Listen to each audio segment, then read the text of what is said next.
اعوذ باللہ من الشیطان الرجیم بسم اللہ الرحمن الرحیم واذکروا اللہ فی ایام معدودات فمن تعجل فی یومین فلا اثم علیہ ومن تأخر فلا اثم علیہ لمن اتقى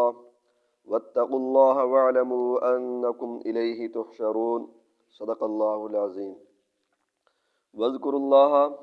اور تم اللہ کا ذکر کرو، فی ایام معدودات، گنتی کے دنوں میں، فمن تعجل فی یومین، پس جس شخص نے جلدی کی 2 دنوں میں، فلا اسم علیہ، پس اس پر کوئی گناہ نہیں ہے، ومن تأخر، اور جس نے تاخیر کی، فلا اسم علیہ، تو اس پر بھی کوئی گناہ نہیں ہے، لمن اتقى، اس شخص کے لیے جو ڈر گیا، واتقوا اللہ واعلموا، اور اللہ سے ڈرو اور جان لو، انکم الیہ تحشرون، کہ بے شک تم اسی کی طرف جمع کیے جاؤ گے۔ اس آیت مبارکہ کے اندر اللہ تعالیٰ نے زمانہ جاہلیت کے اندر حج کے اندر ایک اختلاف تھا، اس اختلاف کو ذکر کیا ہے۔ وہ اختلاف سمجھ آ جائے گا، پہلے یہ یاد رکھیں کہ جو عید والا دن ہوتا ہے اس دن 4 کام کرنے ہوتے ہیں۔ ایک تو رمی کرنی ہوتی ہے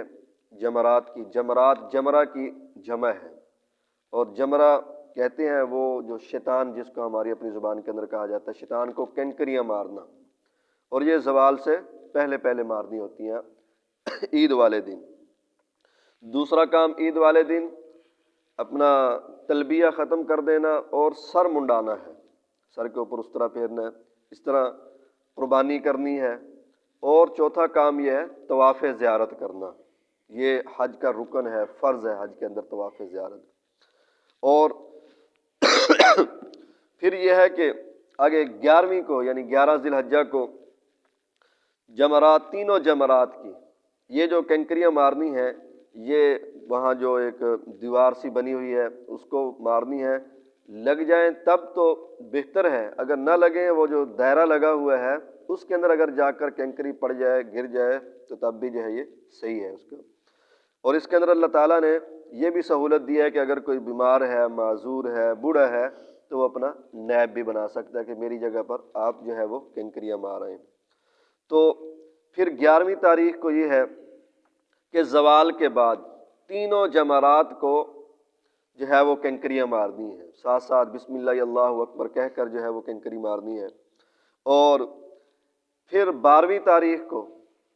یہ ہے کہ اس میں بھی یہ ہے کہ زوال کے بعد تینوں جمرات کی رمی کرنی ہے، اور غروب سے پہلے کرنی ہے، یعنی رات ہونے سے پہلے، اور اگر غروب ہو جائے تو پھر اس کے بعد۔ اور اگلا جو اختلاف ہے وہ یہ ہے کہ 13ویں تاریخ کو،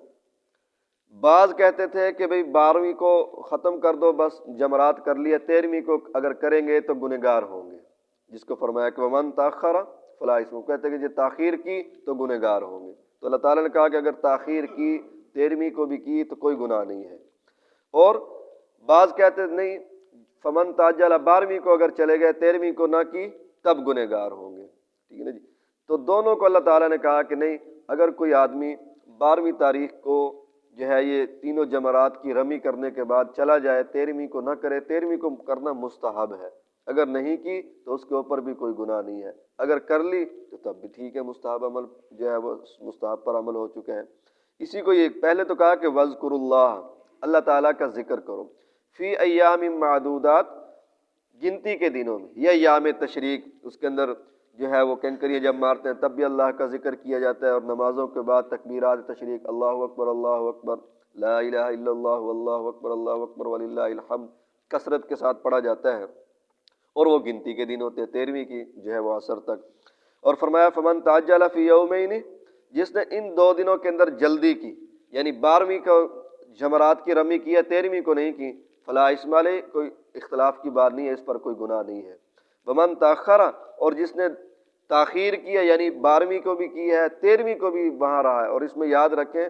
اگر 12ویں کو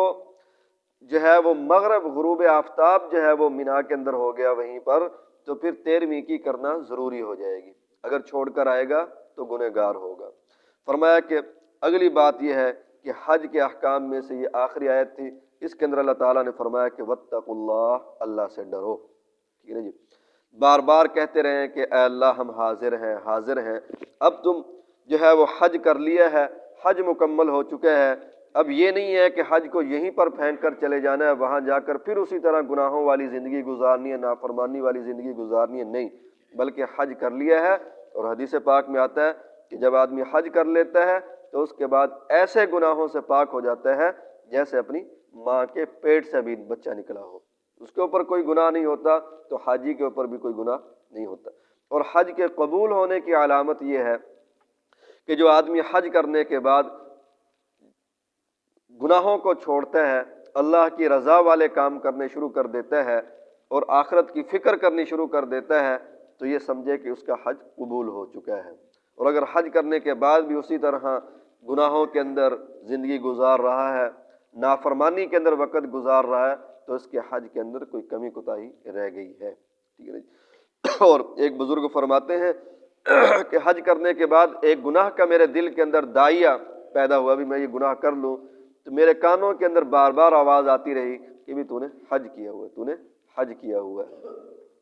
اور یاد رکھیں کہ حج عبادت بہت بڑی ہے، اس کا اجر بہت زیادہ ہے، ثواب بہت زیادہ ہے، فضائل بہت زیادہ ہیں، لیکن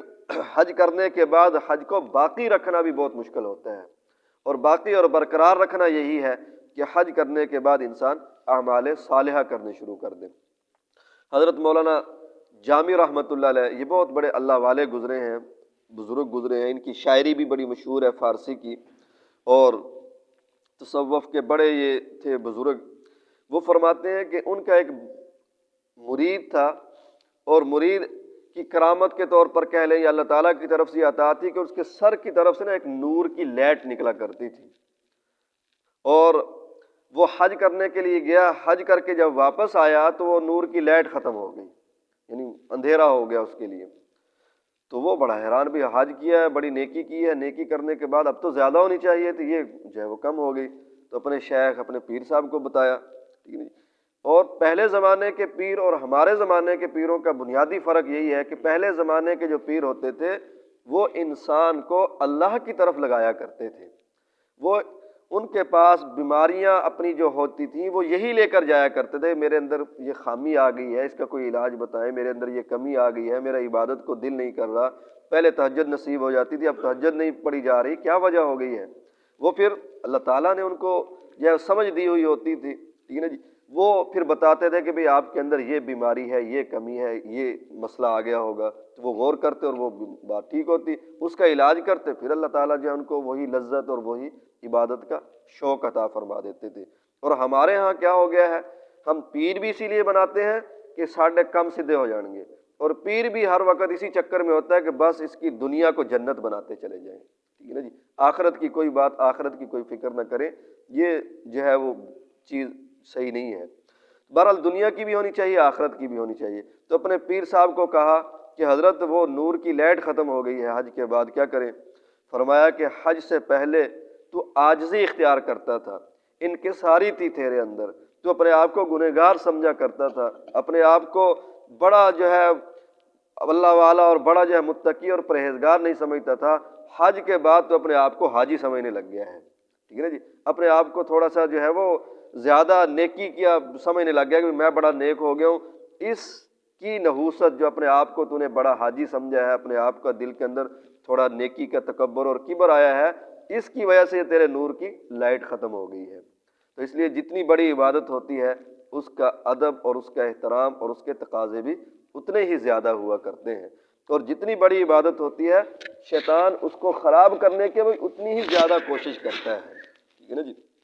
تو اس لیے فرمایا کہ واتقوا اللہ، آخر میں اللہ تعالیٰ کہہ رہے ہیں کہ اللہ سے ڈرو، وَاعْلَمُوا اور جان لو انکم الیہ تحشرون، حاجی ہیں یا غیر حاجی ہیں سب کو اللہ تعالیٰ کے دربار کے اندر حاضر ہونا ہے، وہاں جمع ہونا ہے۔ اللہ تعالیٰ سے دعا ہے کہ اللہ تعالیٰ ہمیں حقوق اللہ اور حقوق العباد ادا کرنے کی توفیق نصیب